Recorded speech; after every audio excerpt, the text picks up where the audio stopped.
భూమి దేవుని గదిలో కూర్చొని గజ్జలన్నిటిని కూడా అల్లుకుంటూ ఏడుస్తూ ఉంటుంది. అప్పుడే అక్కడికి భూమి వాళ్ళ మావయ్య అయిన కృష్ణప్రసాద్ వస్తాడు. ఏడుస్తూ ఉన్న భూమిని చూసి, అమ్మ ఏంటమ్మా భూమి నువ్వు ఇక్కడ కూర్చున్నావు? నేను నీ కోసం ఇల్లంతా వెతుకుతున్నాను తెలుసా? అయినా నువ్వు గగన్ దగ్గరికి అనే భూమితో ఆ మాట అనేలోపు ఒక్కసారిగా ఏడుస్తున్న భూమిని చూసి ఆగిపోయి, ఏమైందమ్మా భూమి, ఎందుకంతలా బాధపడుతున్నావు, ఎందుకు ఏడుస్తున్నావు అని భూమిని అడుగుతూ ఉంటాడు.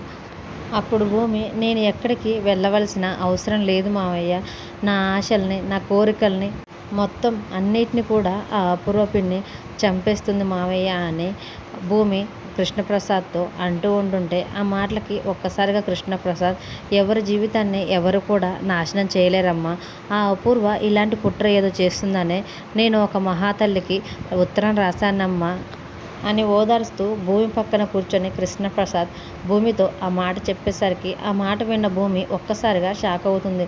తర్వాత భూమి కృష్ణప్రసాద్ ఇద్దరు కూడా శోభచంద్ర ఫోటో ముందు నిలబడి ఆ అపూర్వ కుట్రలన్నిటికీ కూడా చెక్ పెట్టి, మీ అమ్మ ఆశయాన్ని సాధించే సామర్థ్యం, పట్టుదల గల ఒకే ఒక వ్యక్తి ఒకరు ఉన్నారమ్మా, ఆ మహాతల్లి వల్లే నీ ఆశయం తప్పకుండా ఫలిస్తుందమ్మా, నువ్వైతే ముందు గగన్ దగ్గరికి వెళ్ళి మీరిద్దరూ కలిసి ఆ మహాతల్లి వచ్చేలోపు మీరిద్దరు కూడా ఆ మహాతల్లి వచ్చే చోటు దగ్గర ఇద్దరు కలిసి ఉండండమ్మా, ఆ మహాతల్లి వల్లే మీ అమ్మ సాధించాలనుకున్న ఆశయం నెరవేరుతుందమ్మా, ఆ మహాతల్లి వల్లే ఆమె కృషి పట్టుదల వల్ల ప్రతిదీ కూడా మీకు సాధ్యమవుతుందమ్మా అని బాధపడుతున్న భూమికి ధైర్యం చెప్తూ, తనలో చనిపోయిన ఆశని, కోల్పోయిన నమ్మకాన్ని తిరిగి బ్రతికించే ప్రయత్నం కృష్ణప్రసాద్ చేస్తూ భూమికి ధైర్యం చెప్తూ ఉంటాడు.